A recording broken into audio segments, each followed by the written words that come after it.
Hello, and thank you for coming to my channel, Magic Meets Masculinity. My name is Richard. So today I'm going to go off the beaten path a little bit. So normally I'll be talking about on this channel about different magical topics and how men can apply them to their lives in a productive and positive manner. However, today I'm going to talk about the paranormal. Uh, all my life I've had paranormal types of encounters, and today I'll share a couple of them. So the first one is one I actually don't really remember. This is stories that my parents told me. When I was little in California, we were living in a house. I think I was probably like 3 or 4. And my aunt and uncle had to stay with us for a little bit as well because they were in between homes. But my parents said that I was always talking to somebody in my room. And when they would ask me who I was talking to, I would point and go, the old man. And my parents were like, what? What old man? And I would like point at the corner. And my mom told me that one day she saw me looking out the glass sliding door into the backyard. And I was waving, saying, hello, hello. And there was nobody back there. My mom like asked me, hey, what are you waving at? And she goes, and I go, I'm waving at the old man. And she looks and says she didn't see anything. But throughout that time, my mom told me that they were having all these strange occurrences out the house.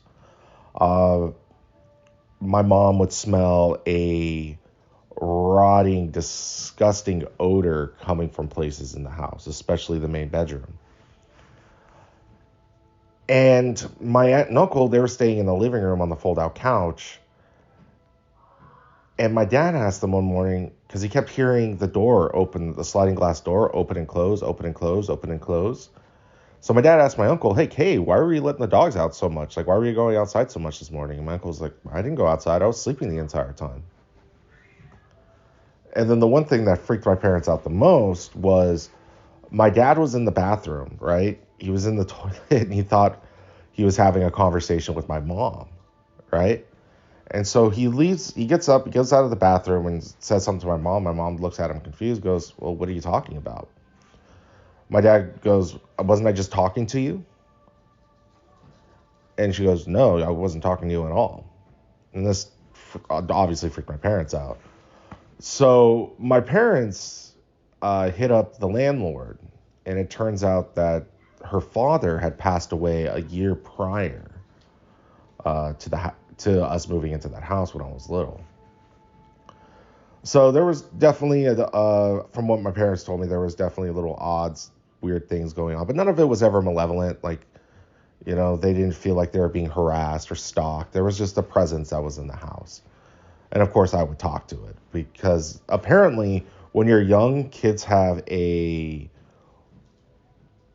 more of a connection with the spiritual world, the other side, than as you do as an adult does for the most part. They tend to lose a lot of that. But after my parents found that out, they were out of the house within the next couple of months because it just scared the crap out of them. The second story I have, out of many, was I was on a reservation in New Mexico, the Navajo reservation outside of Albuquerque. And I was, at the time, I was living in Albuquerque. And so, like, I had to go through the reservation for whatever reason that night. And I'm driving, and I see a man walking. And I continue to drive, and maybe a couple miles down the road, I see the same guy walking right next to me. And I'm like, okay. So I'm walking and walking, and I see another coyote, or driving, and I see another coyote, and another coyote. And they're the same coyote over and over again. So I start to pick up, and I still see this coyote starting to, like, plot, like, right next to me, just, like, walking and running. And I'm going probably 40, 45 miles an hour on this highway. You don't want to speed on the reservations because the cops will pull you over and they will ticket you. They don't play that out there. But I kept seeing this thing. And I remember when I got home, I got out of the car and I told myself, I was like, skinwalkers aren't real. And as soon as I said that, I heard a bunch of coyotes howling all around me. Now, I remember I asked somebody I knew that was a Navajo what it was. And he was like, yeah, that sounds like you experienced a skinwalker. He's like, was it windy that night? And I was like, yeah, it was very windy. It was like almost my truck was going to get blown off the side of the road. It was like one of those little old, like 1990 Fords, like the one cabins. And I was like, oh, wow. And he's like, yeah, you probably shouldn't go out to the reservations at night. And ever since then, I never went out. I haven't lived in Albuquerque in a long time, but I haven't gone out to the reservations like that in quite some time. Because I talked to other people. There's all sorts of different stories of people that they experienced out there on the reservations. The one big thing is when it's windy. The reason why they show up a lot when it's windy is because it hides their tracks. And I talked to people that I had friends who had grown up out there, and they told me that they would have, on windy nights, they would hear things knocking on their windows. They would hear things on the roof walking around. They would hear people knocking on the door. They would hear their family's voices, but that same family member's inside, like trying to get them to come outside. You know, some families would get harassed by these things, and they didn't know what to do. They also said, don't ever pee outside on the reservation because they can collect your urine and curse you for that. It was a pretty scary experience, to be honest with you, just because it's one of those things when you encounter the supernatural, right? It's such a shift in your view on how reality works. Especially if you never really, even if you encounter stuff like that in your life and you still it doesn't really get rid of the fact that when you encounter something like that, like things change for you and how you view reality. Because ultimately reality is just a collective agreed upon experience. And it doesn't take much to deviate from that. And a lot of people will say, oh, like none of that's real, but it may not until you experience it. It's kind of like, I use the comparison with LSD. So there's a lot of people who, like, you're never going to know exactly what LSD is like unless you do it. And it's the same thing with this and a lot of other things. Like, you're never going to understand what a supernatural experience is unless you have one. And then once you do have one, or multiple, it really just kind of shakes the foundation of what's going on. Like, even now, like, I will see things out of the corner of my eye.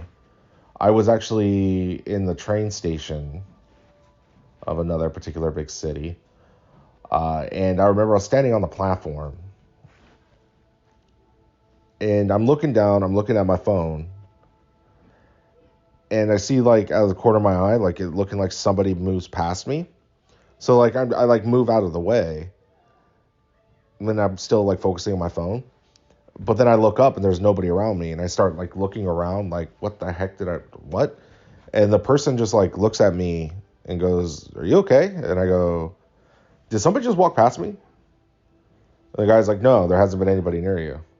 And I go, oh, okay, that's weird. I could have sworn somebody just walked past me. And that happens more often than not. And I think that's what a lot of people encounter as well. I mean, yeah, there's definitely things like schizophrenia and manic episodes that can trigger like stuff, seeing stuff in the corner of your eye. But like when you have people who are perfectly reasonable and they experience these kind of things, it's unexplainable. Personally, what I think these things are, I think they're spirits and stuff from the other side that are coming through. I don't know if they're human or if they're I don't know, demons or fairies. I don't know what they are. But it definitely does seem very real at times, especially when you react, when they're doing something that's in the corner of your eye to the point where you actually react as a person, thinking it's another person. That's when it can get a little freaky. I actually had an old roommate who did not believe in ghosts until he lived with me. And I'm like a magnet for weird stuff. And he started experiencing all these crazy things when we were living together. Our apartment apparently was also haunted as well. There was an older guy that had died there. This was neither in Albuquerque, California, or another city where I lived. I moved around a lot. But I remember there was a girl that moved in and took my place from that apartment. She had posted on Facebook if she's ever heard of that apartment complex being haunted. And I had never really had an interaction with her. But I messaged her and was like, oh yeah. She's like, yeah, the cabinets keep opening up and nobody's there. It's crazy to experience these kind of things. And I love having a conversation about these things as well. And I know a lot of guys do as well. A lot of other guys do like having these kind of conversations. And it'd be cool to, start getting groups together and just, hey, tell me your paranormal experience. What do you think of the paranormal? Or do you ever go to any haunted places where you live? What do you think about UFOs? Things like that. So it'd be really cool to have those conversations, because sometimes they do leak in with Magick and the occult and things like that, because it all ends up showing your view of the world, right? So with tarot cards, I'm going to save the tarot card one for the next one, which will be, I'm going to be covering candle magic. So once again, I thank you for coming to my channel. If you enjoyed the content, please like and subscribe, as every other YouTuber would say. I wish I can come up with something different, but that's very catchy.